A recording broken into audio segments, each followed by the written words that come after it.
बिस्मिल्लाहिर्रहमानिर्रहीम। आज हम स्टार्ट करें एक्सरसाइज 11.3।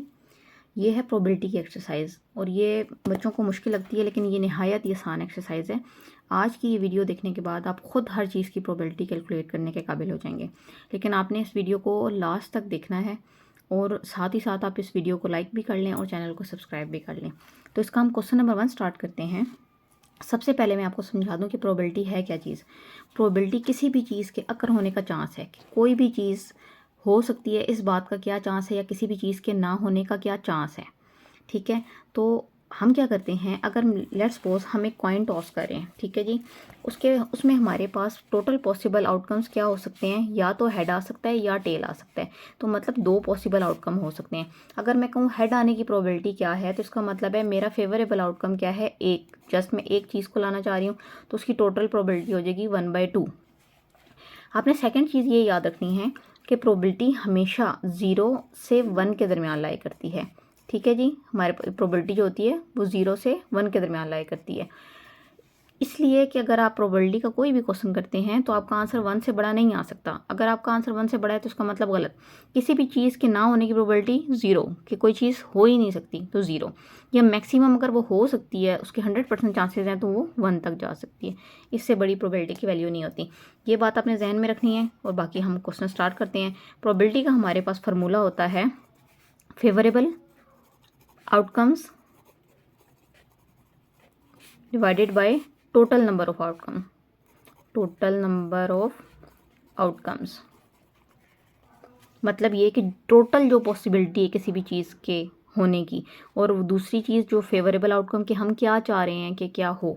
अभी हम क्वेश्चन करते हैं तो आपको ये बात क्लियर हो जाती है। पहला क्वेश्चन है, a letter is chosen randomly from the word Allah. Randomly का मतलब है हम कोई भी वर्ड रैंडमली उठा लेते हैं, मतलब बगैर तरतीब के, अल्लाह में से। अच्छा, now find the probability of getting an vowel. सबसे पहले तो हमें पता होना भाई वॉवल कौन से हैं। हम ये बचपन से पढ़ते आए हैं, वॉवल्स हमारे पास कौन से होते हैं, ए, ई, आई, ओ, यू। ठीक है जी, टोटल हमारे पास ये वॉवल्स ये वाले हैं, ए, ई, आई, ओ, यू। अब उन्होंने हमसे क्वेश्चन किया है कि a letter is chosen randomly from the word Allah. एक वर्ड उन्होंने उठाया है, ठीक है जी, अल्लाह में से, और इस बात की क्या प्रोबेबिलिटी है कि वो लेटर वॉवल हो। तो सबसे पहले हम देखेंगे कि हमारे पास इस वर्ड अल्लाह में वॉवल्स कितने आ रही हैं। देखें, ए हमारे पास वॉवल है, एल वॉवल नहीं है, एच वॉवल नहीं है, तो सिर्फ ए वॉवल है। और सबसे पहले टोटल नंबर ऑफ आपने क्या करने हैं, नंबर ऑफ डिजिट्स गिन लेने। ये कितने हैं टोटल नंबर ऑफ अल्फ़ाबेट्स, 1 2 3 4 5। तो हम लिखेंगे भाई पार्ट 1 का सोल्यूशन। हमारे पास टोटल हमारे पास 5 हैं अल्फ़ाबेट्स, और हमने देखने हैं वॉवल्स। तो अल्लाह में वॉवल्स कितने आ रहे हैं, जस्ट 1 और 2, 2 लफ्ज़ आ रहे हैं ना, मतलब वर्ड तो एक ही आ रहा है, 2 टाइम आ रहा है। तो हमने 5 में से 2 वर्ड्स को देखना है। तो हमारे फेवरेबल आउटकम क्या है, 2। तो हमारी इसकी प्रोबेबिलिटी हो जाएगी 2/5। इसको आप बेशक पॉइंट में भी चेंज कर लें, इतना भी लिखें तो बहुत है। ठीक है, ये हमारे जस्ट फर्स्ट पार्ट का आंसर है। हमने क्या किया, टोटल हमारे पास अल्फ़ाबेट्स ये हैं और फेवरेबल मतलब जो हम चाह रहे हैं तो वो हमारे पास 2 हैं, तो ये आ गया 2/5। अब हमारे पास है सेकंड पार्ट। सेकंड पार्ट में वो पूछते हैं कि एच कितने टाइम्स आ रहा है। तो सबसे पहले हम बगैर कुछ भी सोल्यूशन के सबसे पहले डिनोमिनेटर में टोटल अल्फ़ाबेट्स लिखेंगे, वो है हमारे पास 5। अब हमने देखना है कि एच कितनी टाइम्स आ रहा है। तो अल्लाह में एच 1 टाइम आ रहा है, तो हम 1 लिख देंगे, तो हमारा आंसर आ जाएगा 1/5। ठीक है जी। अच्छा, ये पार्ट 3 का हमारा क्या आंसर है। पार्ट 3 में वो हमसे पूछते हैं कि एल कितनी टाइम्स आ रहा है। तो सबसे पहले डिनोमिनेटर में हम 5 लिखेंगे, और देखें इसमें काउंट करें तो एल आ रहा है 2 टाइम्स, तो हमने इसी तरह लिख दिया। ये हमारी प्रोबेबिलिटी आ गई 2/5। फोर्थ है हमारे पास, फोर्थ पार्ट, उसमें वो कहते हैं कॉन्सोनेंट्स। कॉन्सोनेंट्स का मतलब ये है कि जो लफ्ज़ हमारे पास वॉवल्स ना हो वो हमारे पास आते हैं। देखें, ए को अगर निकाल दिया जाए तो एक तो ये है 1 2 3, तो जो वॉवल नहीं है वो हमारे पास कॉन्सोनेंट्स हैं, वो हमारे पास हैं टोटल नंबर ऑफ कॉन्सोनेंट्स 3 हैं। तो हम क्या करेंगे, टोटल हमारे पास हैं अल्फ़ाबेट्स 5 और कॉन्सोनेंट्स हैं हमारे पास 3, तो उसकी प्रोबेबिलिटी हो जाएगी 3/5। ये हमारा क्वेश्चन नंबर 1 कंप्लीट हो गया। इतना ही आंसर है। इससे पहले आप जस्ट इसको एक्सप्लेन करने के लिए लिख दें जी, प्रोबेबिलिटी ऑफ कॉन्सोनेंट, यहाँ आप लिख देंगे probability of L, probability of H और प्रोबेबिलिटी ऑफ वॉवल्स, बस और कुछ भी नहीं, यही सोल्यूशन है। अब हम करते हैं क्वेश्चन नंबर 2। क्वेश्चन नंबर 2 हमारे पास है, a garment factory shipped an order which contain 7,000 jackets, 2,000 sweaters and 3,000 trousers, in which 7 trousers, 5 jackets and 9 sweaters are faulty. मतलब कि उन्होंने क्वांटिटी हमें बता दी, जैकेट्स की भी, स्वेटर्स की भी और ट्राउजर्स की भी। तो हम इनको सबसे पहले ऐड करेंगे। ऐड करने के बाद हमारे पास आ जाएगा टोटल नंबर ऑफ एलिमेंट्स, जो जैकेट्स हैं, स्वेटर हैं और उनको ट्राउजर्स को मिला के हमारे पास टोटल कितनी चीज़ें हैं। फिर उसके बाद उन्होंने फॉल्टी आइटम्स हमें अलग बताए हुए हैं। If the quality inspector unpacked 1 item at random. अच्छा जी, वो हमारे पास क्वालिटी इंस्पेक्टर एक एक करके अगर रैंडमली उसको अनपैक करवा रहा है, खुलवा रहा है, find the probability that it is a trouser, कि वो ट्राउज़र है, इस बात की प्रोबेबिलिटी हमने बतानी है। नॉट अ जैकेट, कि वो जैकेट नहीं है। और फॉल्टी आइटम्स की भी हमने प्रोबेबिलिटी कैलकुलेट करके देनी है। तो हम ये स्टार्ट करते हैं अपना क्वेश्चन नंबर 2। क्वेश्चन नंबर 2, सबसे पहले तो देखें हमारे पास जैकेट्स हैं। जैकेट्स हैं हमारे पास 7,000 और स्वेटर्स हैं 2,000, ठीक है जी। और ट्राउजर्स हमें उन्होंने दिए हुए 3,000।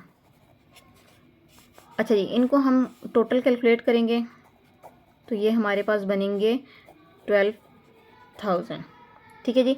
ये हमारे पास टोटल आइटम्स हमारे पास आ गए हैं 12,000। अब उन्होंने हमें फॉल्टी आइटम्स बताए हुए हैं।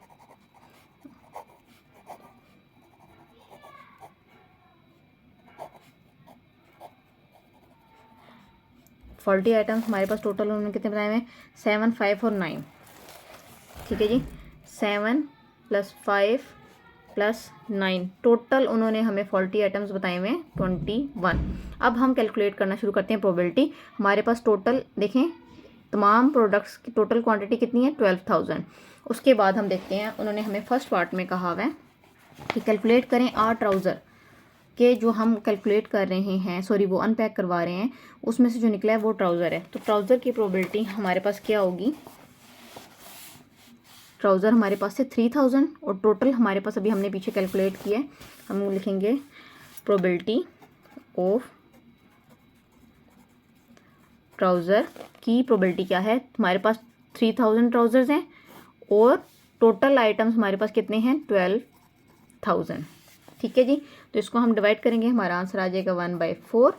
तो ये हमारी प्रोबेबिलिटी हो जाएगी फर्स्ट पार्ट की।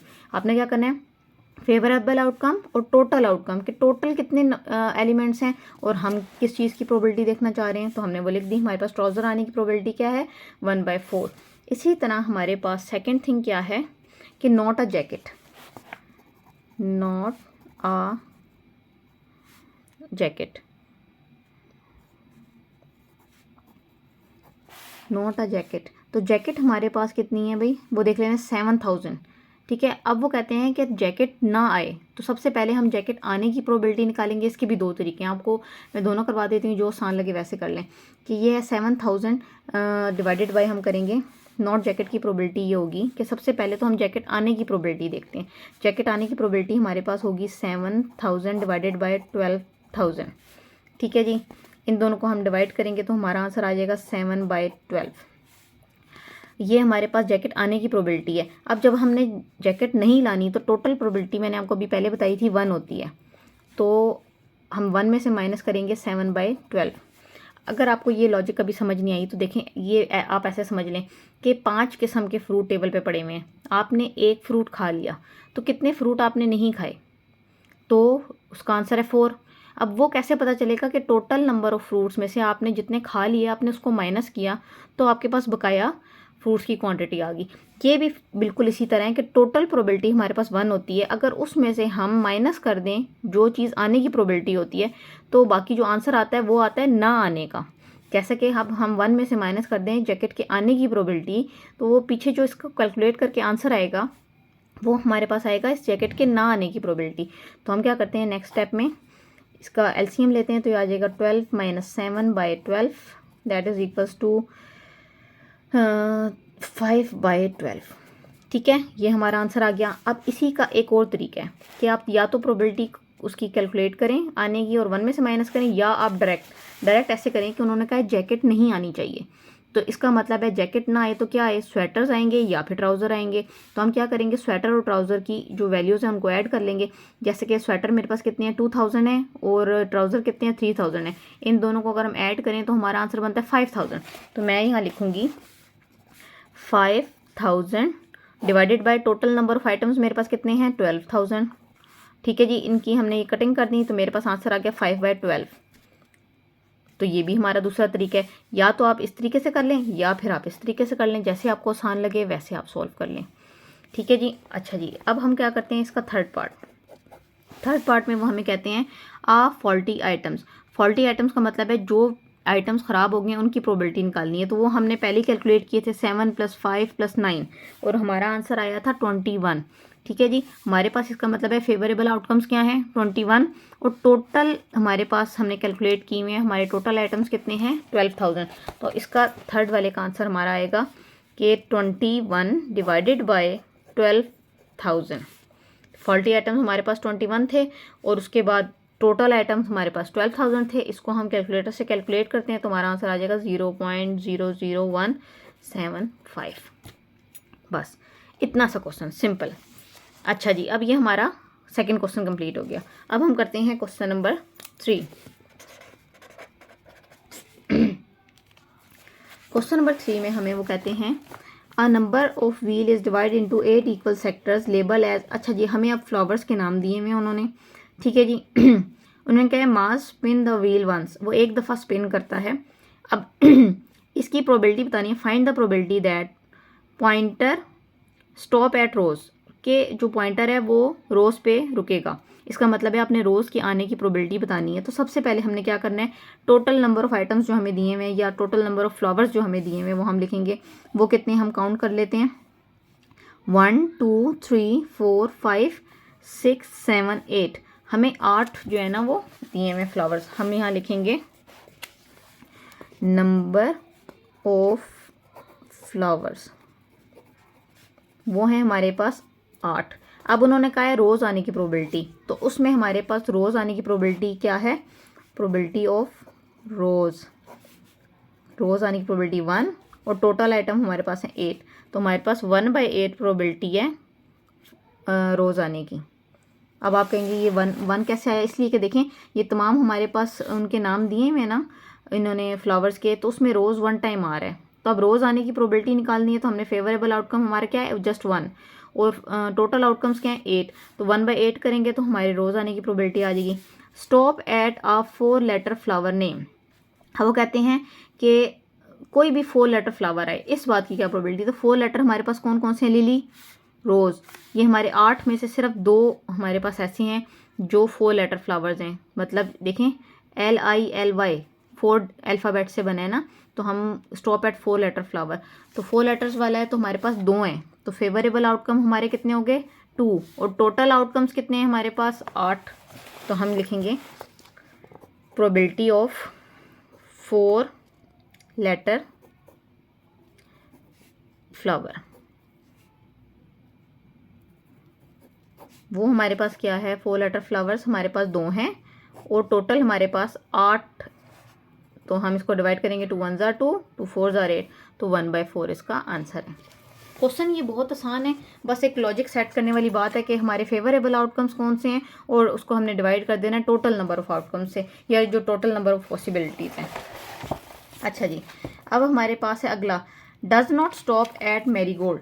तो ये बिल्कुल उसी तरह देखें पिछले क्वेश्चन में जैसे मैंने आपको बताया। अब उन्होंने कहा है कि मैरीगोल्ड पे ना रुके, इसका मतलब है मैरीगोल्ड नहीं आना चाहिए। तो मैरीगोल्ड ना आए तो इसका मतलब है बाकी सारे आने चाहिए। तो हम उनकी प्रोबेबिलिटी निकालेंगे, वो हमारे पास कितने बनते हैं 1 2 3 4 5 6 7। तो हम लिखेंगे प्रोबेबिलिटी नॉट मैरीगोल्ड। ठीक है जी, वो हमारे पास कितनी बनती है फिर 7 और टोटल हमारे पास फ्लावर्स हैं 8, तो 7/8 प्रोबेबिलिटी है। नहीं तो अगर आप दूसरे तरीके से निकालना चाहते हैं तो आप क्या करेंगे, सेकंड अगर मैं आपको मेथड सिखाऊं तो उसमें ये होता है कि आप सबसे पहले मैरीगोल्ड के आने की प्रोबेबिलिटी निकालेंगे। मैरीगोल्ड के आने की प्रोबेबिलिटी हमारे पास क्या है, टोटल हमारे पास 8 एलिमेंट्स हैं। ठीक है जी, फ्लावर्स हैं और फेवरेबल इतना है मैरीगोल्ड आने का 1, तो 1/8 है। तो हम क्या करते हैं 1 में से माइनस कर देते हैं उसके आने की प्रोबेबिलिटी। तो तो इसको सॉल्व करेंगे, आ जाएगा एलसीएम लेंगे 8 - 1/8 दैट इज इक्वल्स टू 7/8। ये हमारे पास तरीका है। या तो आप इस तरह भी कर लें या आप इस तरह कर लें, दोनों तरह से आसान है। ठीक है जी। अच्छा, उन्होंने कहा है next stop at a 3 letter flower name. अब वो रुके 3 लेटर फ्लावर। 3 लेटर फ्लावर हमारे पास कौन सा है? कोई इसमें एक भी हमारे पास ऐसा नहीं है जो 3 लेटर फ्लावर हो। इसका मतलब कि हमारे पास अगर हम इसका पार्ट 4 करेंगे, पार्ट 4 करें तो हमारे पास लेटर तो 0 है, कोई भी ऐसा नहीं है जो 3 लेटर से बने। और टोटल हमारे पास कितने हैं? 8। तो 0 डिवाइडेड बाय एनीथिंग 0, तो हमारी प्रोबेबिलिटी आ गई 0। अच्छा जी, नेक्स्ट है हमारे पास stop at a flower name. Stop at a flower name का मतलब है किसी भी फ्लावर नेम पे रुक जाए। तो ये सारे फ्लावर्स हैं, इसका मतलब है कि किसी भी फ्लावर पे रुक सकता है। हमारे फेवरेबल आउटकम्स कितने? 8। किसी भी फ्लावर पे 1 2 3 4 5 6 7 8। तो हमारे फेवरेबल आउटकम्स आ गए 8। और टोटल हमारे पास कितने फ्लावर्स गिवन है? 8। तो इसका मतलब है 8 1 जार 8। हमारी फाइनल प्रोबेबिलिटी आ गई 1। जब वो स्पिन करेगा तो ये सारे फ्लावर्स नेम है, किसी एक पे तो रुकेगा। तो इसका मतलब है मैक्सिमम प्रोबेबिलिटी हमारी 1 होती है। तो हमारे सॉल्व करने के बाद भी प्रूव हो गया कि वो 1 ही प्रोबेबिलिटी होगी। अच्छा, हमारे पास क्वेश्चन नंबर 4 है डिकेगोनल डाई लेबल्ड। क्वेश्चन नंबर 4 में वो कहते हैं एक डाइस है हमारे पास, डाइस जिससे हम लूडो खेलते हैं, लेबल्ड 4 4 4 5 5 6 7 8 8 8 वगैरह वगैरह हमने रोल कर दी। Find the probability of getting 4। अब 4 आने की प्रोबेबिलिटी क्या है? तो 4 आने की प्रोबेबिलिटी हम तब निकालेंगे, सबसे पहले हम टोटल नंबर ऑफ आइटम्स देख लेंगे। हमारे पास टोटल पॉसिबिलिटीज़ क्या हैं, हम काउंट करते हैं 1 2 3 4 5 6 7 8 9 10।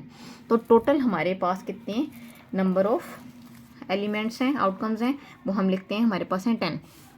अब ये हम लिखते हैं क्वेश्चन नंबर 4। क्वेश्चन नंबर 4, ठीक है जी।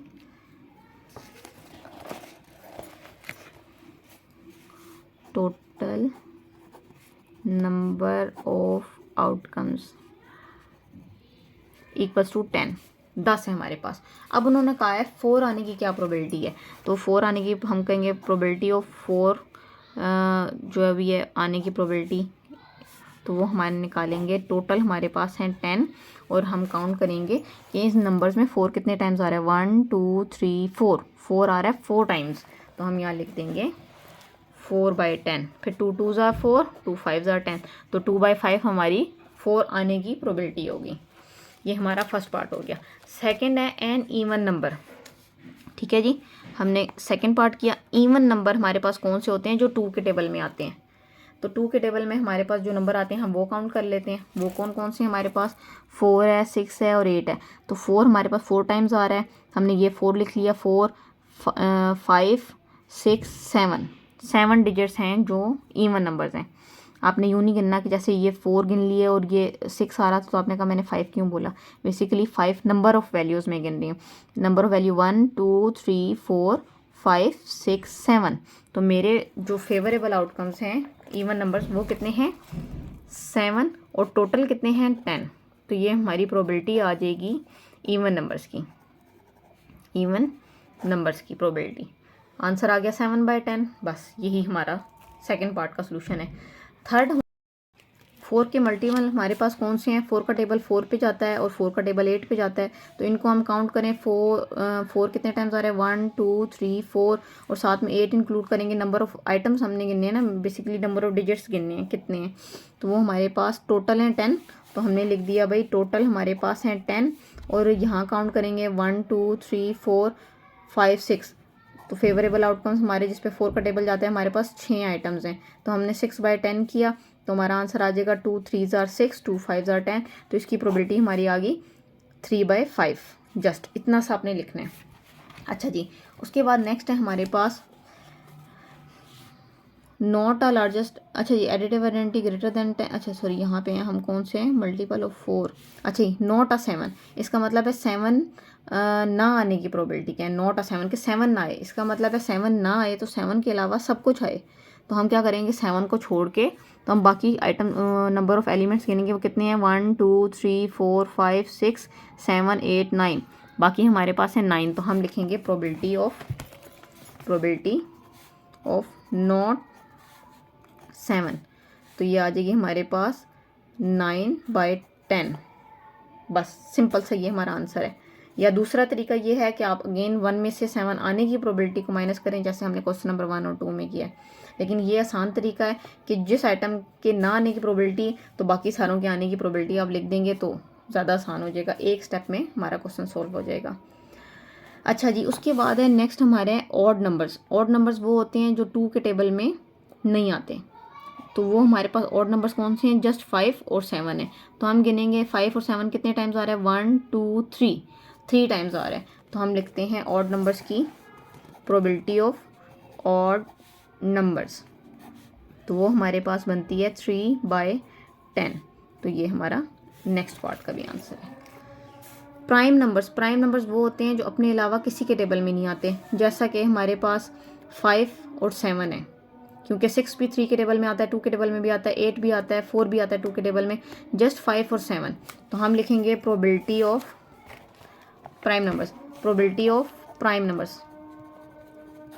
नंबर्स की क्या है हमारे पास, टोटल हमारे पास हैं 10 एलिमेंट्स और प्राइम नंबर्स कितने हैं 1 2 3, तो ये भी हमारी आ गई 3/10।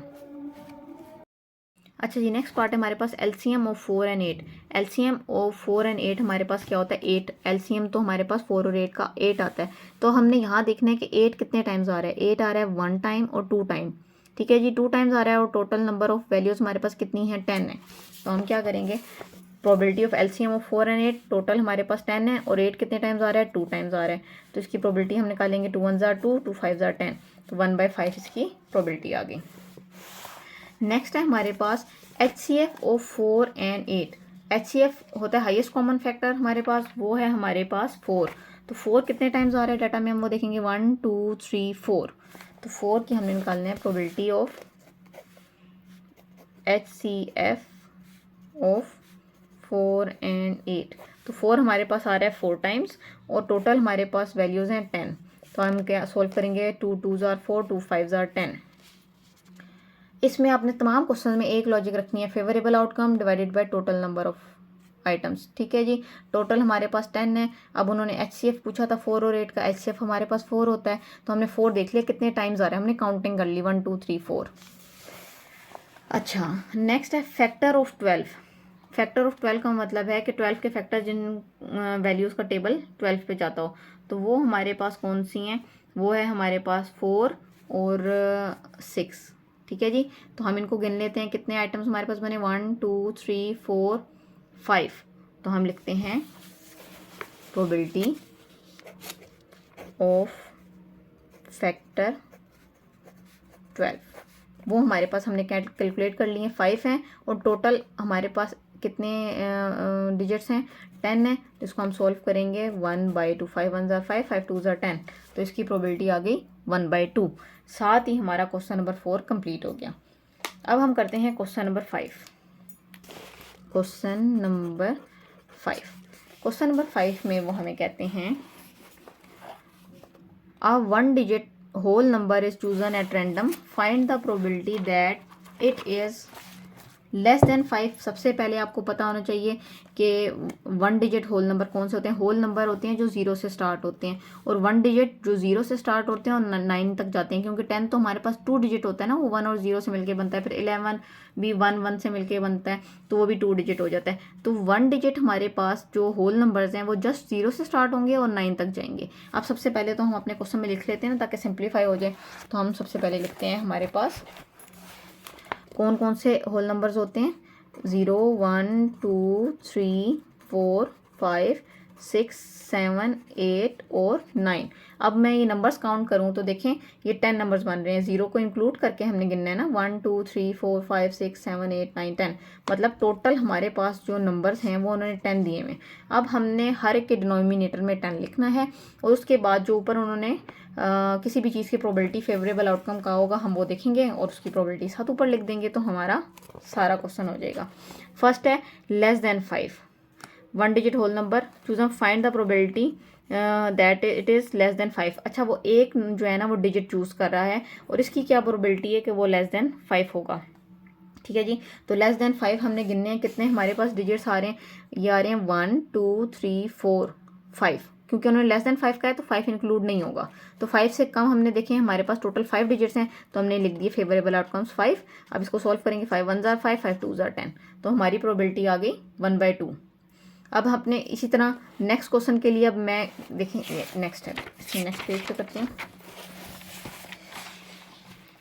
इसी तरह अब हमारे पास 10 डिजिट्स हैं, मैंने डिनोमिनेटर में सबसे पहले 10 लिख लिया, ठीक है जी। अब हम अगली कंडीशन पढ़ते हैं। अगला उन्होंने क्या कहा है, उन्होंने कहा ग्रेटर देन 10, तो 10 से बड़ा तो कोई डिजिट है ही नहीं। ये देखिए मैं यहाँ दोबारा ऊपर लिख देती हूँ, 1 2 3 4 5 6, 2 भी नहीं, 6 7 8 9 10, सॉरी 9, क्योंकि हमने 1 डिजिट लिखनी है।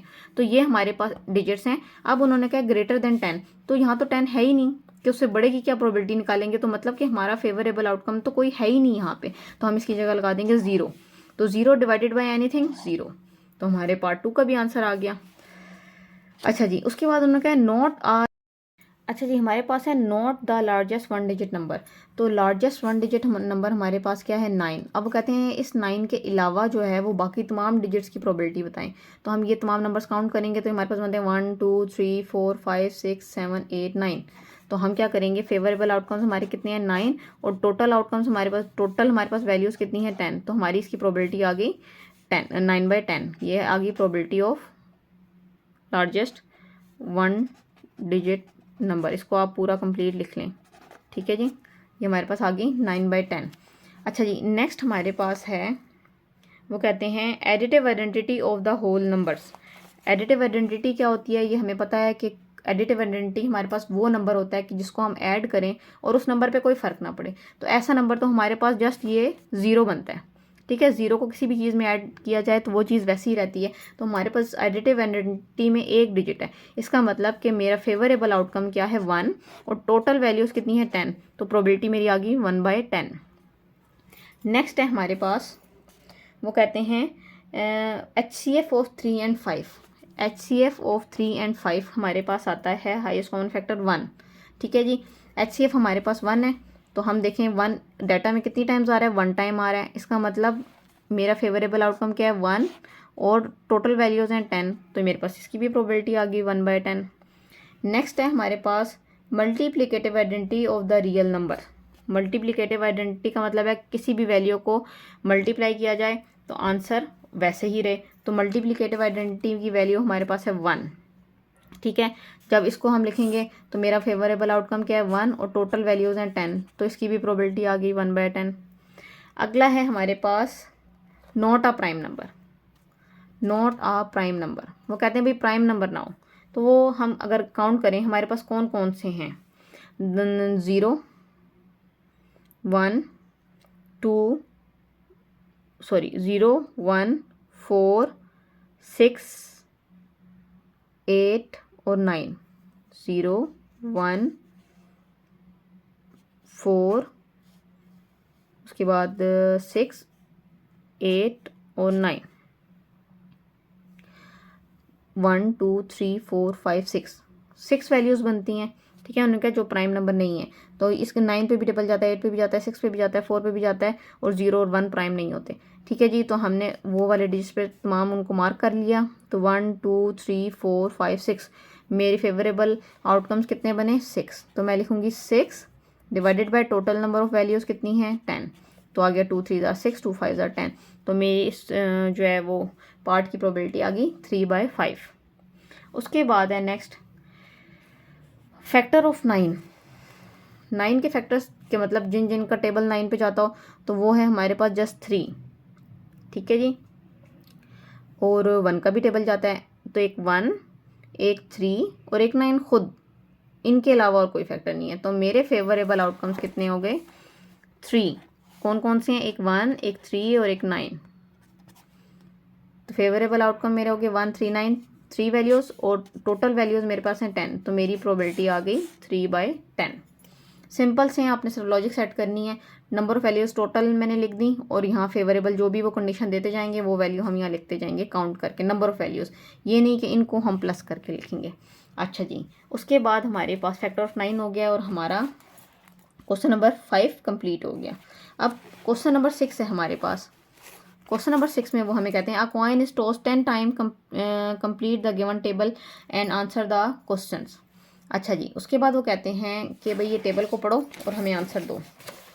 टेबल क्या है, हमें हेड दिया हुआ है, हेड की फ्रिक्वेंसी 6 टाइम और टेल की फ्रिक्वेंसी दी हुई है हमें 4। सबसे पहले हम अगर total number of values calculate करें तो 6 + 4 हमारे पास आ जाता है भाई 10। ठीक है जी। अब उन्होंने कहा रिलेटिव फ्रिक्वेंसी कैलकुलेट करें। रिलेटिव फ्रिक्वेंसी हम कैसे कैलकुलेट करते हैं, जो यहाँ वैल्यू गिवन होती है उसको हम डिवाइड करते हैं टोटल नंबर ऑफ वैल्यू से, फ्रिक्वेंसी के टोटल से। ठीक है, फ्रिक्वेंसी का टोटल 10 है तो हम करेंगे 6 / 10, तो उसको आंसर आएगा 0.6। इसी तरह रिलेटिव फ्रिक्वेंसी निकालेंगे 4 की, तो हम करेंगे 4 / टोटल फ्रिक्वेंसी की वैल्यू है 10, तो 4/10 किया तो आंसर आ गया 0. What is the expected frequency of getting head if it was tossed 520 times?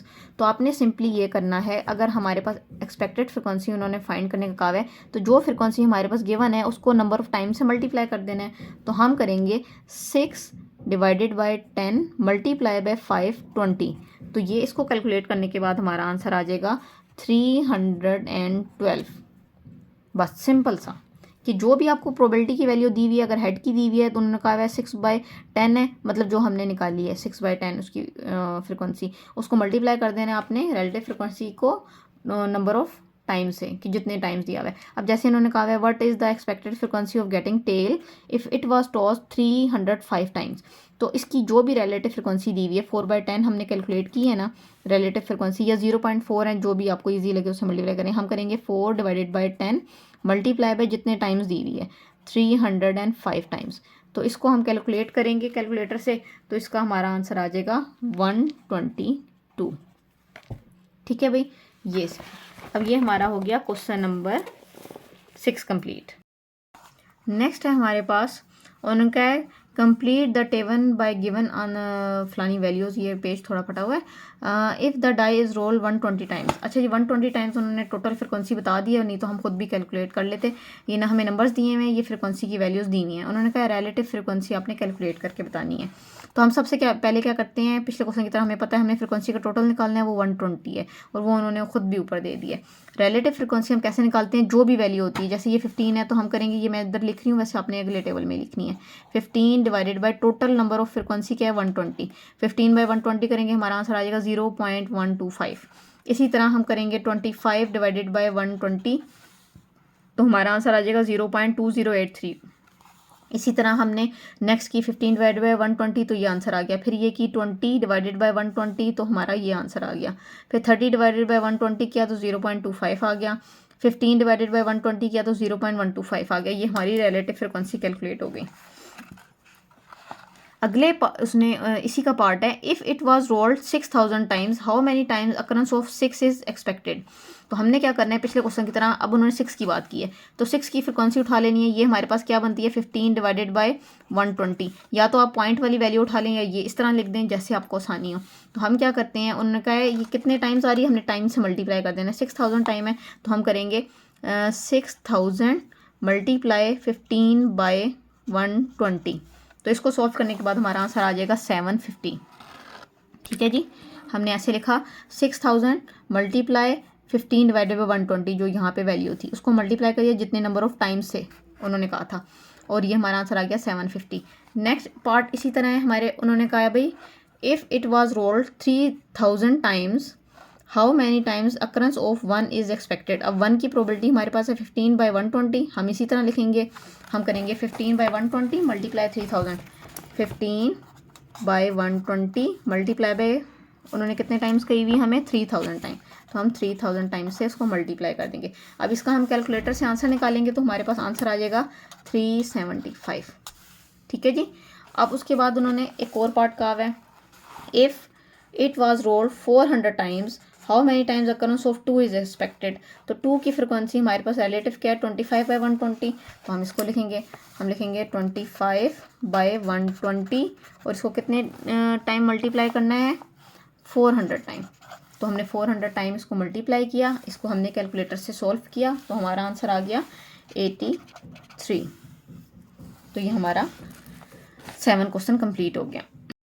There are 6 girls section of class 9 in a public school, namely उन्होंने उसके 4 नाम 5 6 नाम दिए हुए भाई। टोटल हमारे पास उन्होंने क्या प्रोबेबिलिटी दी हुई है, probability total number of schools के नाम दिए हुए हमें 6, तो हम डिनोमिनेटर में लिख लेंगे टोटल स्कूल है हमारे पास 6। अब जो उन्होंने कंडीशन दी है उसके हिसाब से हम उसको ऊपर वैल्यू को एडजस्ट करते जाएंगे। पहली है find the probability of selecting a girl from hazel section. अब इन सारे सेक्शंस में इस बात की क्या प्रोबेबिलिटी है जो वो गर्ल चूज़ करेंगे वो इस सेक्शन की होगी।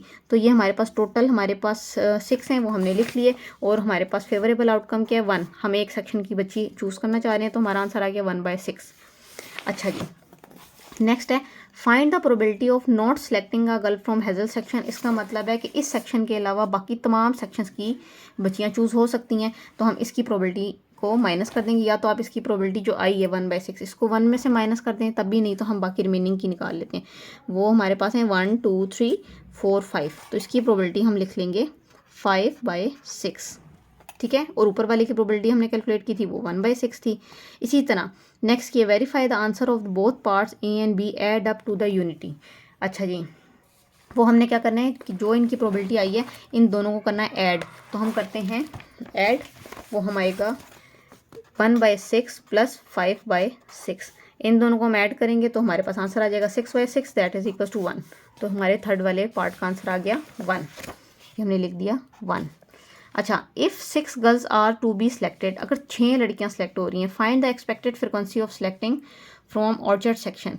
तो हम क्या करते हैं, वो कहते हैं इस सेक्शन में से चूज़ होने की प्रोबेबिलिटी बताओ। तो सबसे पहले ऑर्चर्ड सेक्शन में से अगर एक बच्ची चूज़ हो रही है तो उसकी जो भी प्रोबेबिलिटी होगी उसको हम नंबर ऑफ वैल्यूज से, जैसे हमने ऊपर वाले क्वेश्चन किया उससे मल्टीप्लाई कर देंगे, ठीक है। इस तरह हम करते हैं। उसकी हमारे पास आने की प्रोबेबिलिटी क्या थी, इस सेक्शन में से बच्ची आने की 1/6, इसको हमने मल्टीप्लाई कर देना है 6 के साथ कि उस सेक्शन में से 6 बच्चियां सेलेक्ट हो रही हैं, तो हमारे पास प्रोबेबिलिटी आ जाएगी 1, ठीक है। अच्छा जी, लास्ट पार्ट है हमारे पास यागी 1। If 6 girls are to be selected, अगर 6 बच्चियां सेलेक्ट हो रही हैं, what number of girls is expected to be chosen from ten. अब इसमें से इस सेक्शन में से चूज़ करने की प्रोबेबिलिटी के कितनी नंबर ऑफ गर्ल्स चूज़ होंगी उसकी प्रोबेबिलिटी क्या है। तो हमारे पास सबसे पहले हम देखेंगे कि अगर हमारे पास 60 बच्चियां सेलेक्ट हो रही हैं तो इस सेक्शन में से एक बच्ची के सेलेक्ट होने की जो भी प्रोबेबिलिटी होगी उससे हम 60 से मल्टीप्लाई कर देंगे। तो हम क्या करते हैं, लास्ट वाले ई वाले पार्ट को, वो हमारे पास है प्रोबेबिलिटी, हम करेंगे 60 मल्टीप्लाई 1/6। ये हमारी इस सेक्शन से चूज़ होने की एक बच्ची की प्रोबेबिलिटी और हम 60 बच्चियां चूज़ कर रहे हैं, तो हमने ये मल्टीप्लाई कर दिया तो हमारा आंसर आ जाएगा 60 × 1/6, आ जाएगा 10। इस सेक्शन में से 10 बच्चियां चूज़ हो सकती हैं, ठीक है। तो इसी के साथ हमारी एक्सरसाइज ख़त्म हो गई। हमारी वीडियो को लाइक और चैनल को सब्सक्राइब कर लें। शुक्रिया।